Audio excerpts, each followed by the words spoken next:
Thank you, sir. My name is Jimin Baek. It is an honor for me to meet you and have this opportunity. Between South Korea and Japan, there was a constant controversial issue about military sexual slavery, which is called 위안부. How can protect the right of victims of military sexual service? Sexual slavery issues between Japan and Korea is controversial.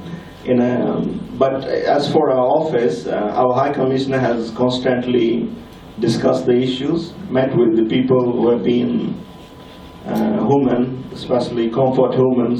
She has met with them when she was on a visit to Korea, I think, some years ago. Our position has been that these are the past human rights violations, which has to be first recognized, means that you accept that something has gone wrong, you acknowledge that. I think that's the basic.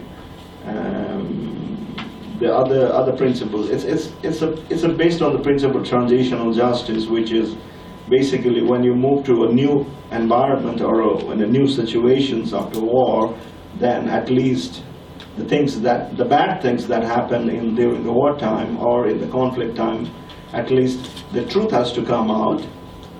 It has to be at least accepted by the government.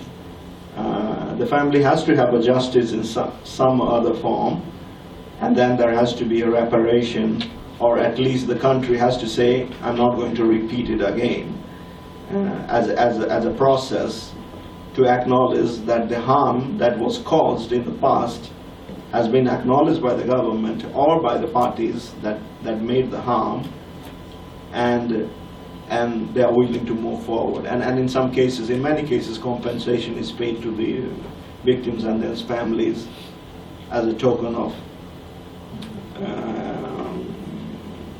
to acknowledge that the harm was caused. So I think that's what we have been asking in this case also. We have asked in the past. I have not followed recently what has happened, but that has been the office position, is to at least acknowledge what wrong has happened in the past, tell the truth, and to commit to at least not happening it again. I'm pretty sure it's not going to happen, at least with Japan again, but still I think that it becomes, although it's symbolic, it's important.